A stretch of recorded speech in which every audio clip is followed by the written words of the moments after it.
the number of issues that we are going to be dealing with.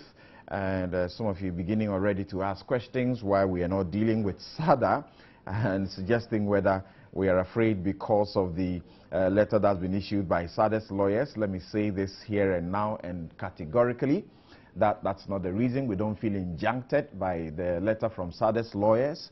But the reason we're not dealing with SADA today is because the issues of SADA are still being explored on Joy News, Joy FM and Joy TV as well.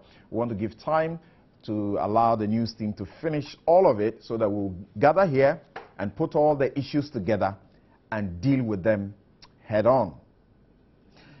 Of course, when the Stanbic Bank issued their statement, it didn't stop us. So thank you very much, respectfully.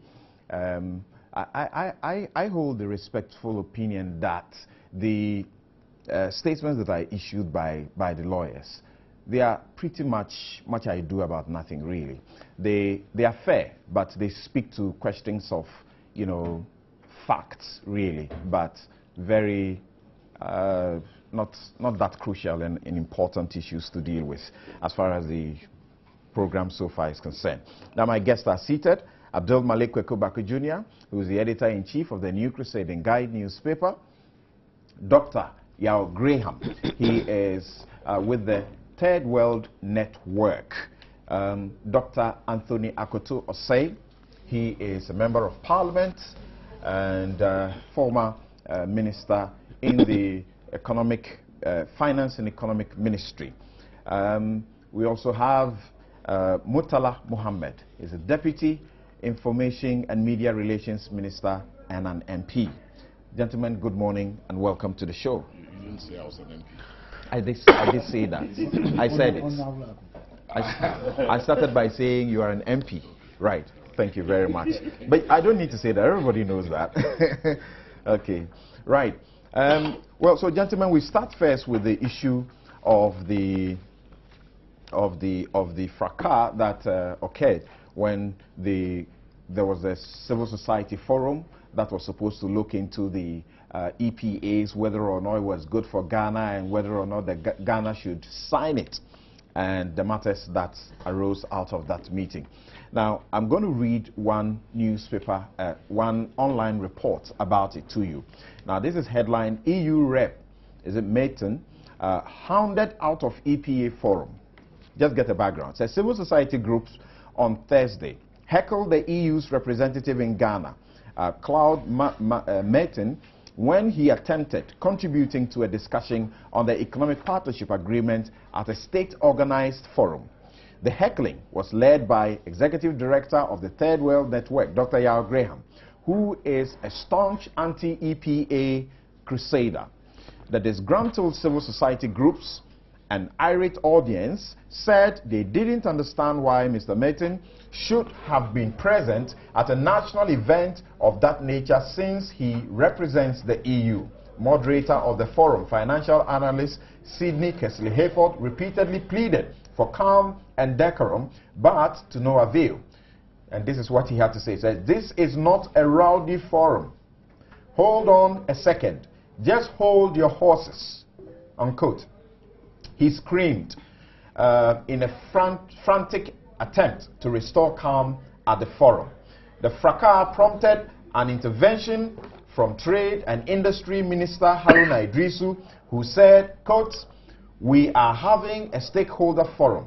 It's a national forum. It doesn't mean that we cannot reach out to other international stakeholders. I think it's only fair that we hear each other," unquote. Mr. Mayton was eventually denied the opportunity to contribute to the discussion at the Accra International Conference Center. A lot of civil society organizations in Ghana are staunchly opposed to the signing of the EPAs. Right. So that's just to give you a background. And thankfully, we have the man who is described by the reportage so far as the one who led the heckling in the studio. Thanks once again for joining us, Dr. Yao Graham. Thank you. Right.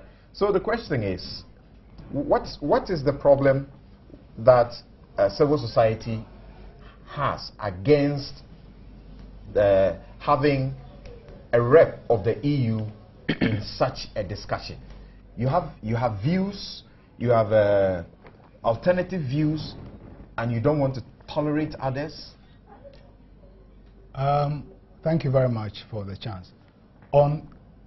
Within hours after the forum, to respond to the variety of partial reporting and also misunderstanding and misrepresentation, I gave an interview on CTFM. And the main point I made was that we have been debating the EU for years, and we are ready to debate the EU anywhere, anytime. But we believe that different fora have different characters and different purposes. Even the quote that you read from the Minister of Trade and Industry is interesting. On one hand, he said this is a national forum, but he wants to reach out to international stakeholders. Right. Actually, our objection to Claude Martin speaking in that forum was not about his position on the EPAs. We know who he is. He was the lead negotiator for the EU for many years with ECOWAS. So we also know that he's being brought to Ghana as ambassador is part of the final push strategy of the EU to make sure that the EPA is signed. So we know who he is. But our main point is that this is a national stakeholder forum, a moment for Ghanaians and Ghanaian entities to have a frank discussion among themselves about the pros and cons of the EPA. So really, this is not a place to bring Claude Martin to engage in propaganda. When people objected, the moderator asked me to come to the stage to explain why we're objecting. I think it's unfortunately described as heckling because we're raising a point of principle, because too many times the boundary between Ghana as an autonomous entity and donors is blurred. Several years ago, when Mr. Lanshomantin was Trade Minister, there was a meeting at Gimpa to finalize the national trade policy. When we got in there, the two front rows were occupied by donors. So when Alan finished speaking, I raised my hand. I said, Minister, please, we were made to understand that this was a national meeting. Right. The front row is occupied by donors. If these guys are defining their national trade policy, there's no chance that the Ghanaian legation in their country will be invited to sit in. So can they please leave so that we Ghanaians have a moment to have an honest conversation among ourselves? They stayed. So we have had a consistent policy of insisting that the fact... It's a national forum that you don't need even the sponsor who is not a national... I don't know if he's a sponsor. You are telling me for the first time. No, you're talking about donors. Yes. You made a reference to no, a previous we have a national budget. Right. Aid is a very small part of it. Are you saying that... I just mentioned that our present national budget, we're expecting some $120 million from the EU I know into that. that so account. Are you saying that why is it that we have a national constitution which delimits who are citizens of this country, who elect the leaders of this country, a parliament elected by Ghanaians which is accountable to Ghanaians? Are you saying those things have no meaning at all? That because we are aid dependent, we lose the autonomy represented by nationhood and citizenship? This is the point we are making. We should be clear. If they had said that this is a consultation because with international partners, because really the EU is not the only international stakeholder in the EPA. Anybody who is trading in Ghana, trading with Ghana, is a stakeholder, because the Chinese, the Americans, all of whom are going to be disadvantaged by the privileges the Europeans get, are stakeholders in this discussion. Were they going to be given a chance to speak? So what we are saying is that you're afraid that his input to the discussion it's not about will be poisonous. No, it's not about substance. Hear me. The autonomy of Ghanaians as a distinct entity. To enter the EU, I need a visa. Okay? Right. To enter this country, I don't need a visa. We are the citizens of this country. Take the constitution. Sovereignty flows from the people. That's correct. It doesn't include Claude Martin or the EU. So we are saying that certain moments like that are moments of experience sovereignty. And actually, the problem arose from the organizers. Let me explain. At no point did they clarify the nature of the forum. They kept shifting the definition. And this, in my view, was a deliberate attempt to obscure the discussion. It was very clear to me this thing was being set up as a joke. What exactly do you mean when you say I will explain. I will explain. I was in Dakar when one of my colleagues sent me a text that had been advertised in the papers as coming to debate Dr. Joabe. Okay? When I read it, it was almost like me and Joe were gladiators, in Rome. Joe on one side, me on the other. And you didn't know about this let me finish. So, with the Honorable Haruna and Hannah, as it was a special guest, maybe the Emperor and the Empress, watching these two gladiators engage in a fight to the death. As I am sitting here, although I've seen this advert in several newspapers, nobody from the Ministry of Trade has been in touch with me. Nobody. I get back to the office, there's a letter inviting Thorough Network, among several organizations, to prepare a 10-minute PowerPoint presentation. We prepared for that. We go there, the list of speakers is different. The format that is announced is different from the letter and the advert. Meantime, on the stage, there's a banner still announcing that me and Joabe were coming to joust. So it was completely confused. In this confusion, even on the program, there is no provision that Claude Martin was going to speak. Suddenly in the middle, we are informed that Claude Martin is going to take the floor and speak. So the organizers bear responsibility for what happened. If they had said from the beginning that we're having an all-stakeholder forum, including all people with an interest in trade relations with Ghana, then we know that the Chinese, the Turks, the EU, the Americans, the Canadians, they are all free to come and speak. But if they say this is a national stakeholder forum, we didn't object to the Ghanaian subsidiaries of transnational corporations who were in there, who took the floor. No, they are Ghanaian entities operating as legitimate actors in the country. So the organizers bear responsibility for what happened. Because, in a way, we're taking for granted. We're taking for granted. And a number of the participants, the Association of Ghana Industry, the Trades Union Congress, the Chamber of Commerce, Lesia, all of them said that the process was so flawed that it was a travesty.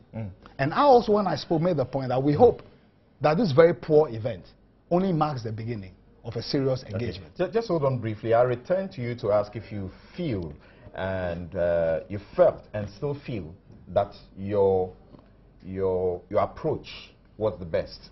Now, Doc, I don't know what you think, but he's come under very uncharitable, scathing criticism for being the one who led what happened, which is described as hounding and heckling of the EU ambassador.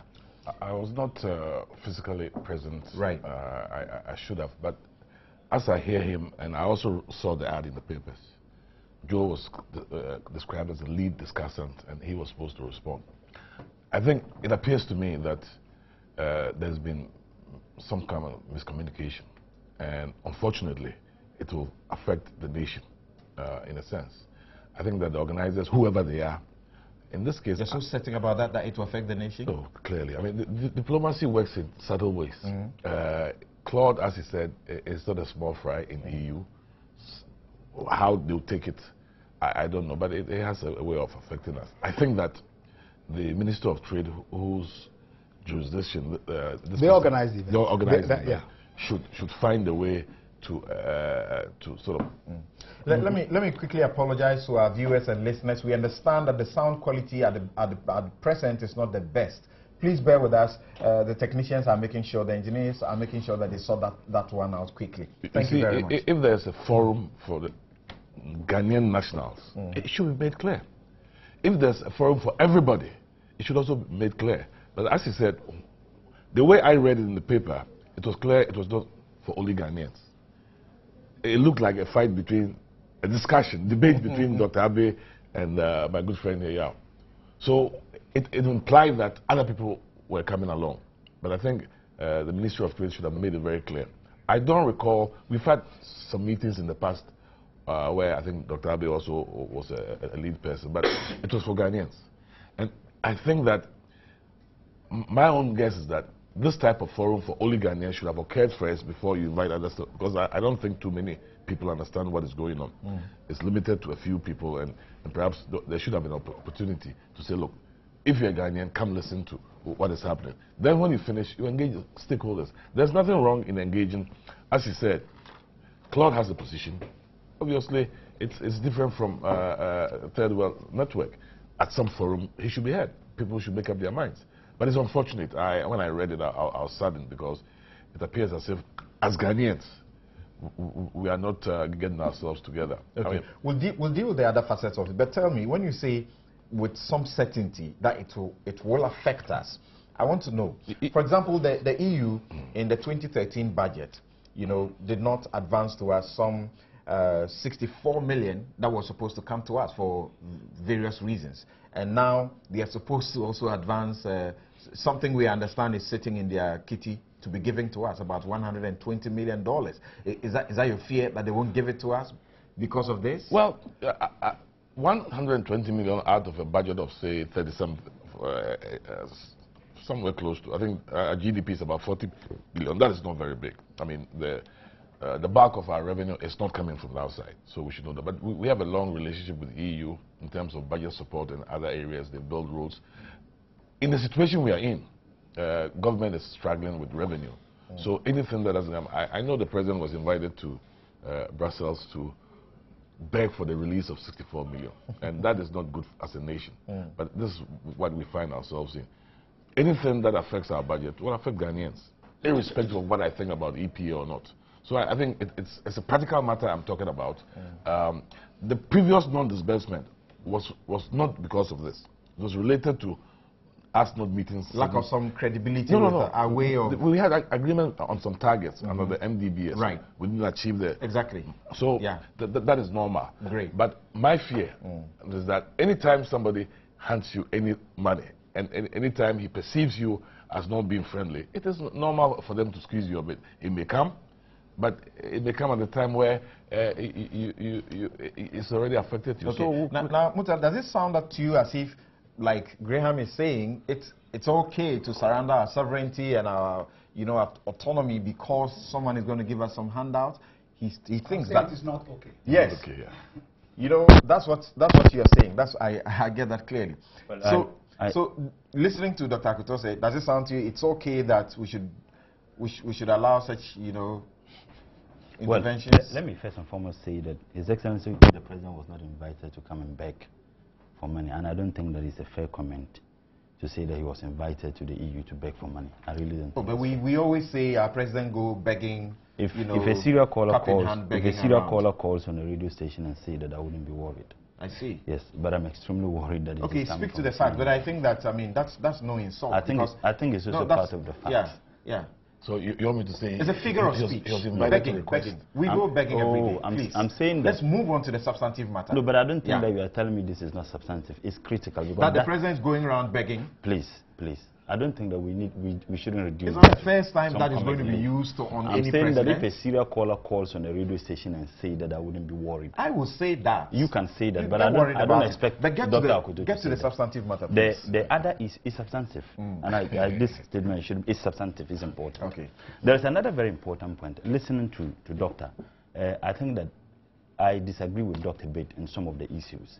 I think that the bottom line is not just about the man not being allowed to speak, but the heckling and the manner in which the heckling was done, as is being described in the media. He says it's not heckling, it's just opposition to... I'm saying that the manner in which is being described in the media, and clearly he himself has indicated that some of the reportage, and I was happy about his maiden statement, it wasn't so fair, possibly that was not what happened, there could be heckling, there is nothing wrong, but if the media describes it in a way that was not decent, that was not diplomatic, I think that everybody will be concerned. Okay. There's another issue. Now, just hold on. Here, Kesley Hefford, who was emceeing the show, he says, quote, "This is not a rowdy forum. Hold on a second. Just hold your horses." And he screamed. Yeah. And then Haruna Iddrisu comes in, the minister. He says we are having a stakeholders forum. It's a national forum. It doesn't mean we cannot reach out to other international stakeholders. I think it is only fair that we hear each other. What would you call this rather than heckling? Yeah, that's what I'm saying. If there is a decent heckling, we also do heckle. Right. Even on programs like this, we do heckle. In Parliament? Yes, we heckle so much. You know. But I think that the issue has to do with the manner in which it's being described in the media. I wasn't there. Like Doc said, he wasn't there. And the other issue that I would want us to look at has to do with how the invitation was done. I was not particularly, comfortable with the statement Doc made when he said that he thinks that it was a deliberate attempt, by the organizers to cloud the issue. I really don't think that anybody would have any deliberate attempt to do so. And more so if you have civil society groups, particularly Doctors organization that has consistently engaged EU and other bodies who are pro, if you like, EPA, I think that there shouldn't be anything wrong if they want an opportunity is created, whether we're informed or not, to engage us. Because I felt that that would have been another opportunity to expose the faults, or the defaults, if you like, in the position of EU with regards to this partnership. I thought that it was an opportunity that was missed. And if Dr. and Co. could have allowed that to happen, maybe possibly they would have had that opportunity to expose EU and also explain to the people of this country why we do not need to go the way they want us to. Another point that... If I could also suggest that the best thing to do is to have the national forum, and then you organize another forum and you bring in these other parties. And that brings me to that point. Doc has indicated that nobody indeed contacted him from the Ministry of Trade and Industry, and that he traveled when he came back. Apparently when he traveled, he would have monitored the reportage with regards to this discourse. And then when he came back, there was a letter indicating that they needed to prepare a PowerPoint. I thought the question that Doc would have asked, one, those who are organizing it, and certainly it would have been stated in the letter, how is it going to be? Who are the speakers? And I think that that is the normal thing that you should ask. I think we have been told here that the speakers were known ahead of time and they have been advertised. That is what I'm saying. If the speakers were known, agenda at any point in time can be changed. The day ad, that's what I'm saying. I'm not holding brief for those who organize it. Agenda can be changed at any point in time. If Doc has indicated nobody contacted him, I don't think that he will just go and participate in a program where he didn't even find out how the program is going to be, the speakers, what is the subject matter. And I don't think that he can just respond to a letter that is written, prepare a PowerPoint on this. These are some of the nagging questions that possibly Doc is here. I'm surprised by what you're saying, because you are now putting the responsibility on those who are being invited to the forum to make the effort to define the program. I find that Doc, then you are getting me completely wrong. Okay, I'm making all these statements because of the issues that are coming up. Yes. Because of the very statement you made here. Yes. That why you came, you would have monitored the adverse that went on. You came back, they brought a PowerPoint. Yes. And then you indicated that what you knew at that time was that we were going to have a debate, between you and Dr. Abiy. What I'm simply saying is that you could have asked questions. How is going to be? How is the debate going to be? I'm not saying that you have a problem for not asking, but I'm saying that you could have. And I'm saying this, Doc, let me land. I'm saying this because of the statements you have made and the issues that have come. That is why I'm saying this. Assuming that those issues didn't come, I don't think that I would have been asking that question. And I'm asking these questions to give you an opportunity, possibly to explain further why you didn't ask those questions. So yes, I'll explain. There's another point. There's another point. With Doc said that they are aware that this gentleman was brought here by EU to see the finalization or the signing of the... I wouldn't be able to tell. Maybe you have an information that we do not have. And I think that it should be appropriate that if you make such a statement, you should be able to explain to us. These are the reasons why I say that this gentleman was brought here to achieve, because he's coming to deal with the government of Ghana. But you should also be provided that information. You are here representing government. You communicate for the government. As far as I'm concerned, I do not know that anybody is being brought here to facilitate the signing of the EPA. What I do know is that government of Ghana has indicated that the position we are taking will be a position that will be collectively taken by ECOWAS. Now, if Doc is making this statement, the onus lies on him to tell us what kind of information he has. But as far as I know, and representing government has no idea whatsoever that anybody was brought here to deal with government to ensure that we see the sign of the EPA. These are some of the what has happened is government scared that it could it could do some damage to our diplomatic relations with the EU. I've heard Dr. Gebe, I've heard other people use being very, categorical about it. That this is bad. Bad. There's no way you can pretend that this wouldn't affect us. But the level of the effect is one thing that you need to look at. What I do know is that EU themselves would have appreciated the fact that this thing unfortunately happened not between EU and government, but between positions taken by civil society groups and EU representatives at the forum. I believe that once they look at it in that perspective, they will be able to insulate government. And why? There's nothing wrong with any civil society group thinking that, look, on the basis of this reason, we don't think that you need to. And that brings me back to the earlier point I made. Obama, an American president, traveling somewhere to do something, and the country does not subscribe to the things they want to talk about, or they have some issue, then they organize, a classical example, what happened is the shoe throwing at President Bush. I don't think that, that was more damning even than heckling someone. And this was done against, if you like, the most powerful man on earth. You had a president who was thrown, a shoe was thrown at him by somebody. I really don't think that the Americans or the American government said that because this thing was done by an individual in Iraq, and therefore that is the official position. I'll come back to you to find out what government is going to do, because, for example, the example you are giving, it also depends on what steps that nation took against that individual who did what was found to be wrong and criminal, really. No, but something. Just 30 seconds. Just hold on. I'll return to you and you address that for us. Now, Kweku, there are those who say Dr. Yao Graham and his group were exhibiting superior emotions rather than superior intelligence and analysis of the issues, and that's what they ought to have done. Allow him to speak and make your point. What a question. The way you put the question, if you are not careful, you stand at risk of virtually insulting the intelligence of people who engaged in that exercise. But of course, there was a certain amount of emotion that drove the process, which I think is part of the human element, to be honest with you. For them, is the desire to protect our constitution against, They are human. Yeah. And these are very organized groups. They've been around for a very long time. But what happened shows that they are human. And so they could easily react or overreact to certain situations. But I think this was avoidable, completely avoidable. And it's unfortunate that we haven't been able to get the input of the Ministry of Trade and Industry at this material moment in relative to what Yao said. Okay, in terms of the arrangements, because there's an apparent lack of some prior notice and constructive engagement that should have driven this whole forum. And yet, as we sit here, we don't know. If they had made an input, we could have been able to balance and then come to a very objective conclusion. I'm unable to do so because I don't have that input critically at this moment. I'll proceed on basis of what we have.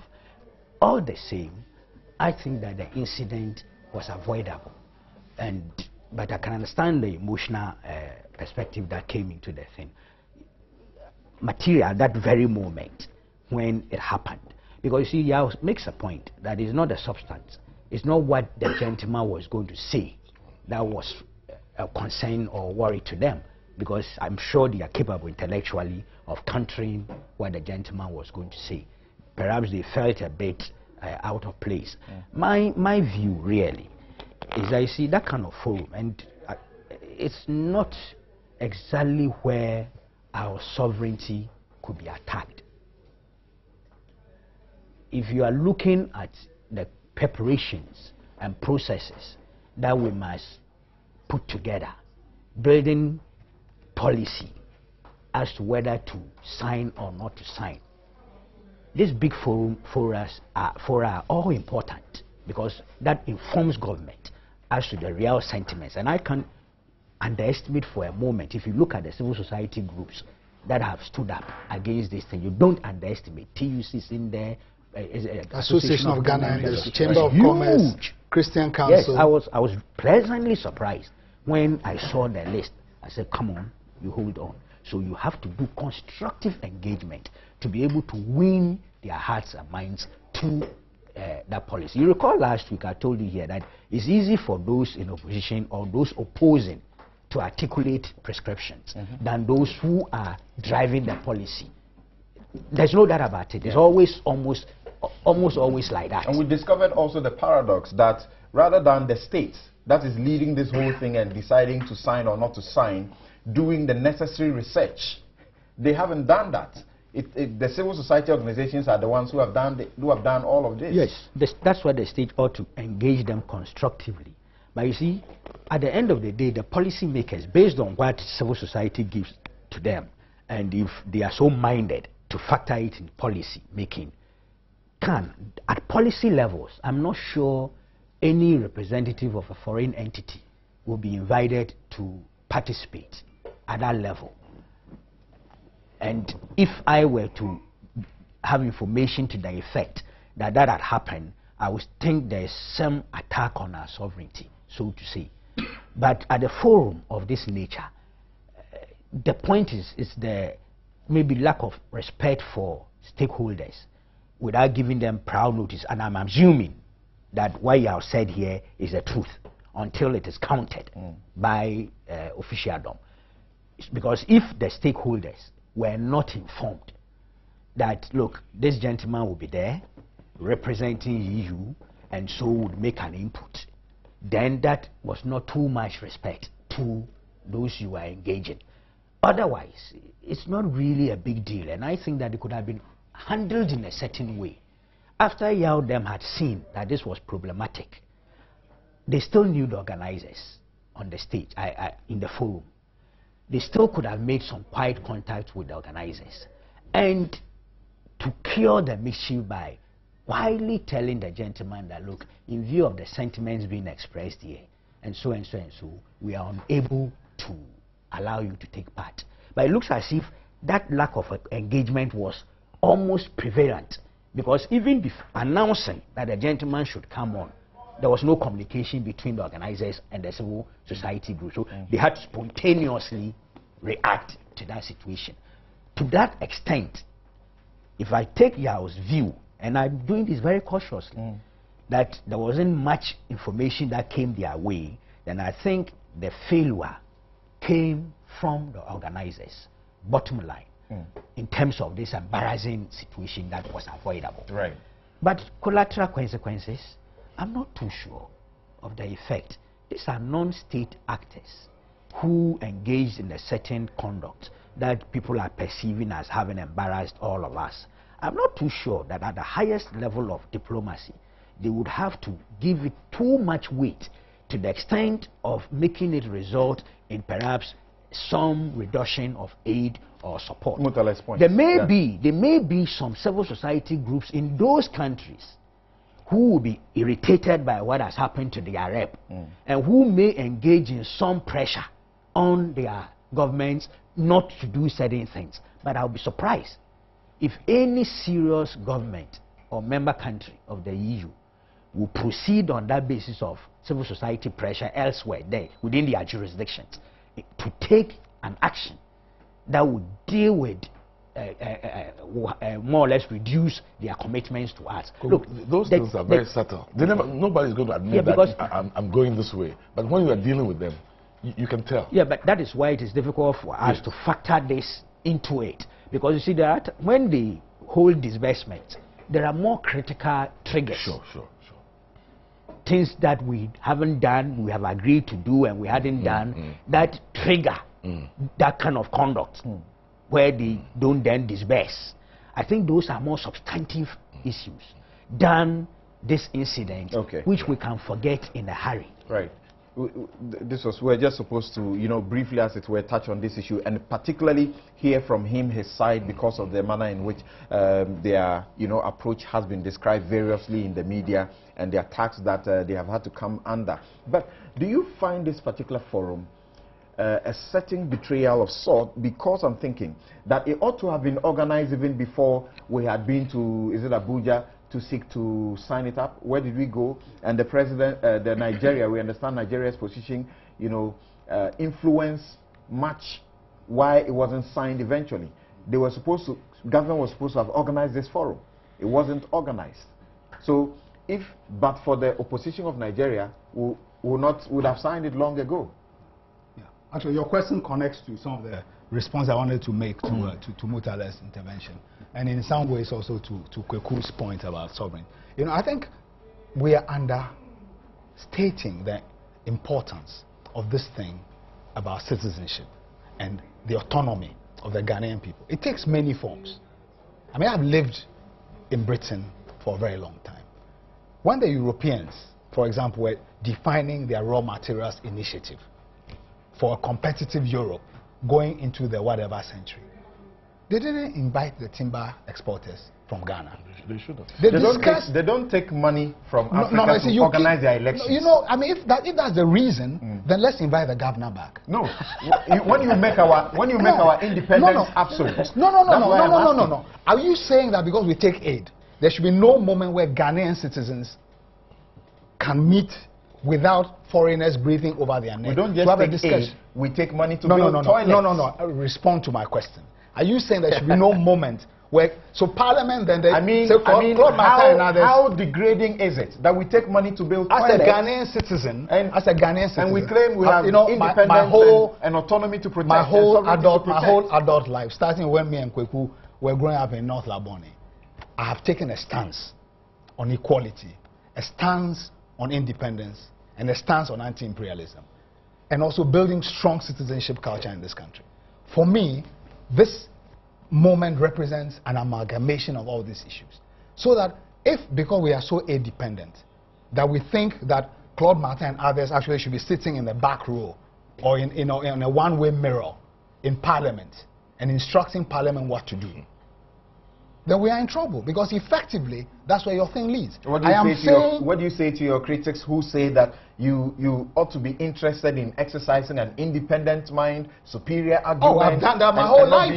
I've gone to prison for my beliefs.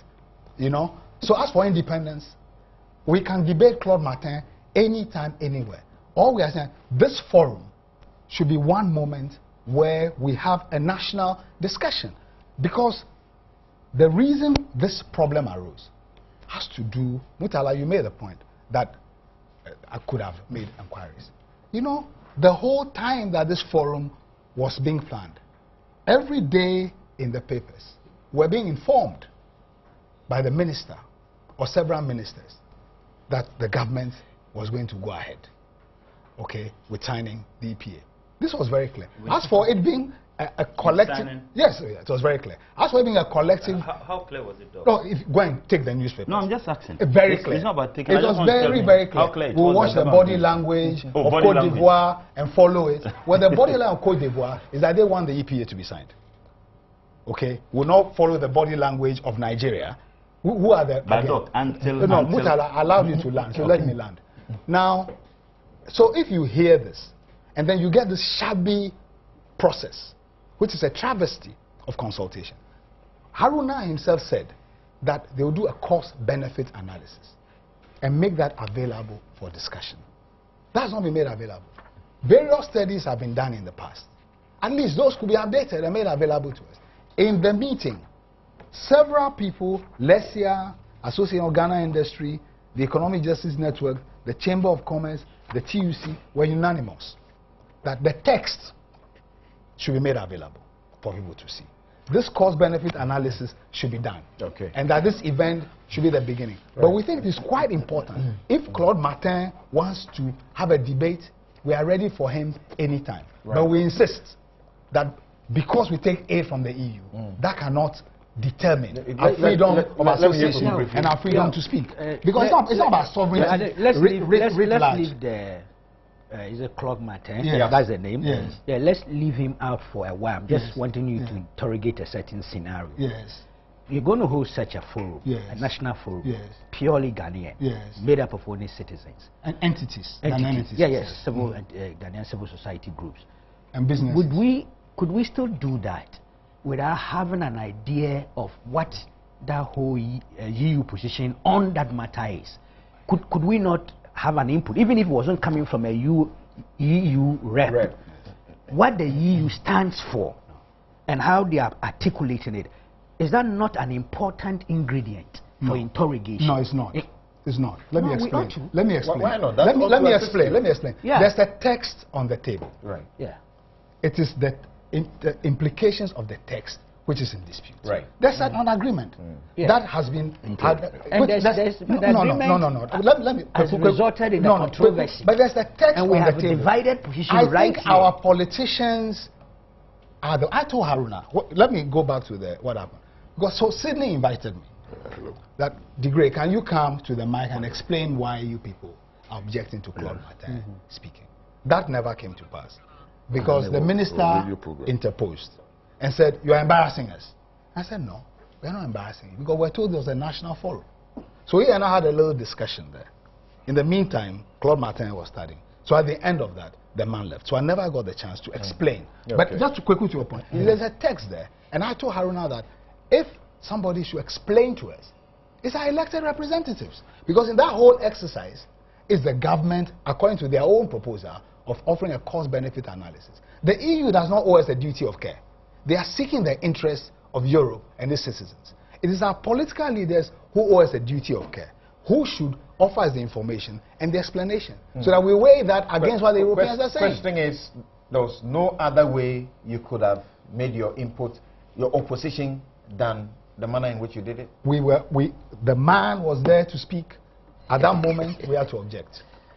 Can I make this quick? Now, the suggestions that are coming forward by all, other professionals suggesting that this could, cost us, supposing the government was supposed to go and see them behind the doors and, plead on your behalf, and you were required to also come and say, "Oh, we are sorry, forgive us." You won't do that.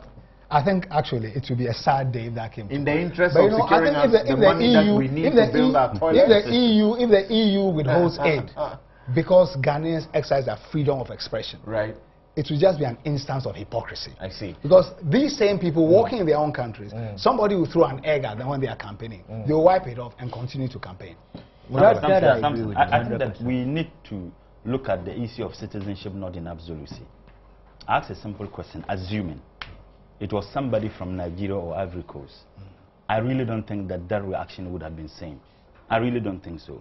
And this issue of citizenship, our sovereignty, it doesn't exclude the participation and contribution of others who are not even from the place. We said this was a national forum. I guess when I wanted to interject, you told me that I should allow you to now. I say that I see this issue of sovereignty and other things to be overflowed. Doc, if you ask me, maybe personally what is my position on EPA, it will be interesting to you what my position is. But I'm not to sit here to say to the people of this country what my position on EPA is. But I'm saying that we should not overflog this issue of sovereignty. That's why I asked a simple question. Assuming it was the ECOWAS president or chairman or whoever, or someone from Ivory Coast, I don't think that the reaction would have been same. Okay.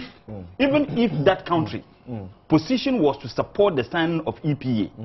So in as much as we have our sovereignty which we must protect at all times, I really don't think that even EU representatives do not also have some legitimacy in terms of their existence in Ghana and participating in our governance more so. When we cannot do things in isolation, we deal with that. I suspect they will tell you that. A quick point. It comes back. I've said it more than once in this place. If the government, if the organizers say that we're having a stakeholder forum which includes everybody with a stake in this thing, of course, we understand that. But if you characterize the thing in a certain way, we understood it in a particular way. And as for the distinction between the EU and the Nigerians, to follow your logic, actually, we and the Nigerians and Ivorians are in the same boat. No, I'm saying that it's an ECOWAS EPA. So that okay. You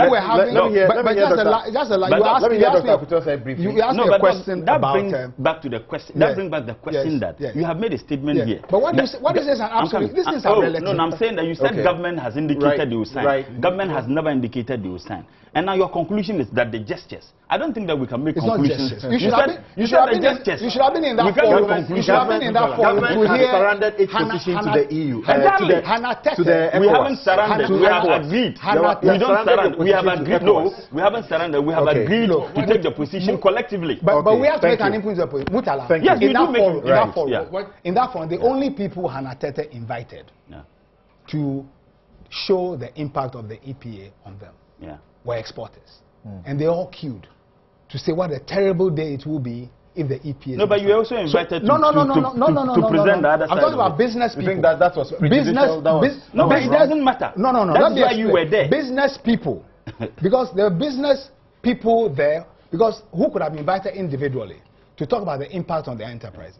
When I came to speak, I made the point that, Hannah Tete inviting a few people to show what a sad day to be if the EPA was good theater. No, but that is not a fair comment. That's why we need the government. I don't think it's a fair comment.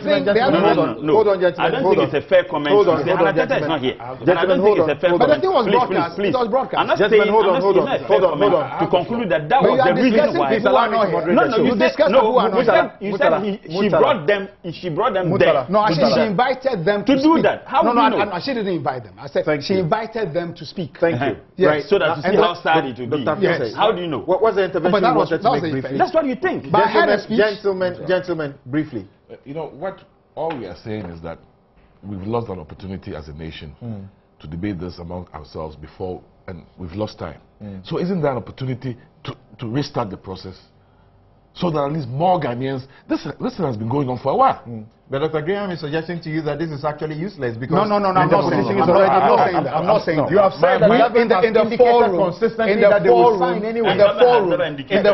point? In the forum, a number of organizations reiterated that Haruna Idrisu should fulfill his promise to do the cost-benefit analysis. Thank you. And bring that as the basis for the discussion. Thank you. And we also said that even if it's only a goods agreement, there are large parts of the agreement which are not necessary. Right. The section on services and investment, capital accounts, right, and also on things like removal of export taxes. Okay. So we can then have a focus on the goods. Now that I have you, yes, before we move on to the next subject, yes, I want you to tell me in some 5 minutes, what are your major reasons for opposing the signing? Yeah. Thank you. Thank you. First point, the agreement, we recognize that the Cotonou agreement is not compatible with the WTO. There's a section of WTO, Article 24, which requires agreements to be compatible with certain principles in the WTO. We recognize that the existing framework is not compatible, so it has to be replaced. Compatible, explain. In the sense that if you have a trade agreement of that type, which we call a regional trade agreement, it must have elements of liberalizing trade between the two parties. The agreement was a one-way preferential arrangement, so it has to be turned into a kind of free trade area between the two, the different blocks. So we recognize that has to happen. However, the only agreement you need for WTO compatibility is an agreement which covers trade in goods. Trade in goods. Okay, the agreement, so that's the first point. However, if you look at the agreement that's on the table, it contains a commitment to negotiate liberalization of services, liberalization of capital accounts, liberalization of investment, liberalization of public procurement, removal of export taxes, and also intellectual property protection. Those are not required for WTO compatibility. So if those things were taken out, we will still have an EPA or trade agreement with the EU that will be WTO compatible. So you can take those things out. We can take those things out. And it's also important because our countries and the region have not prepared themselves to start discussion. If you look, actually there's a GATT agreement, the General Agreement on Trade in Services in the WTO, which governs services. On the other issues, African countries blocked those things being negotiated within the WTO in Cancun in 2003. So it would be a bit perverse to now turn around and offer those things to the EU. Okay? So those things can be out and there will be no problem with WTO compatibility. Then we can come now to the content of the goods section. The scope of liberalization. Yeah, before you go, don't you think we should go back and change the WTO compatibility? Because trade is trade. Now to single out goods and leave out the now more important ones. No, but the agreements, there's GATT on services. Yes. There's an intellectual property regime. Right. Okay. Developing countries have tried to retain some policy space for themselves so that they can liberalize or close as they choose. So Ghana has a fairly liberal investment regime. That's correct. Okay, but we can pick and choose the terms that we offer. Fair enough. Sure, okay, sure. so for example, if you take South Africa, they are now in the process of not renewing their bilateral investment treaties as they fall due. They are developing a national investment law to protect foreign investment on the same terms, because they were taken to international arbitration by some foreign companies who said that the affirmative action to correct the wrongs of apartheid was discriminating against them. And they wanted damages against the African government. And they said, wait a minute, we fought for the end of apartheid to uplift black people. So if foreign investors now will sue us for doing that, then we should change the law. So it is not about whether you're liberal, but to retain some control of the policy instruments. Because once you sign an international treaty, you give up on those policy instruments. So another dimension of this also is that the more things you put into international treaty relations, the less control you have over your domestic policy space. So these things being included is not necessary to fulfill the thing. And then you can come to the scope of the goods agreement.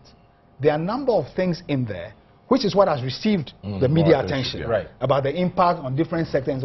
We have a number of views on that. And those things we put in the petition that we took to the president. But a starting point really for a focused discussion on the terms of the goods agreement will be an agreement that all those areas which are not needed. For example, the one point I left out is that there's a clause for most favored nation treatment, which means that in future, if we cut a deal with India under a South-South cooperation, where we give the Indians very good terms in exchange for things they will give us, the Europeans would enjoy the same terms as the Indians without they having the obligations to match what the Indians are giving us. Now, these are not needed for goods agreements. But you see, there's one last point. There are also parallel processes taking place in the WTO, which would lead to some changes in the global trade regime, which have implications for the stances that we take. We say that the way in which we are approaching this negotiation is looking only about our past experience as a country. There is no framework of a vision within which we are saying that in 30 years' time, we want to move away from being a raw material export dependent country to being a manufacturing country. What are the prospects? What steps do we take? The global economy is changing. Power is shifting to Asia and Latin America. What are the opportunities there? How do we diversify our trade? We are responding to the European pressure as they lose competitiveness to lock ourselves in with them, maintain their competitive advantage, whilst limiting our own ability to take advantage of the opportunities opening in the world. This and some are the reasons why we object to the terms of the EPA. Thank you very much. Thank you very much indeed. This is Newsfile. This is your most authoritative news analysis show. We are coming to you from the Multi TV studios. This is your Joy News channel. You're listening to us on Joy 99.7 FM and over a dozen affiliate stations across the country. Thank you for also acknowledging that the sound is perfect for some time now. It's been very good. Thank you that you are enjoying the show. Now we would be moving into the other discussions, and Dr. Graham is going to leave us because we brought him in specifically to take care of this particular subject. Dr. Graham, thank you very much for coming. Good. So we take a break here. We return and we do bank switch, and we ask who has been forging the finance, the energy minister's signature. We'll deal with those quickly and then go to talk about MPP as well. We'll be right back.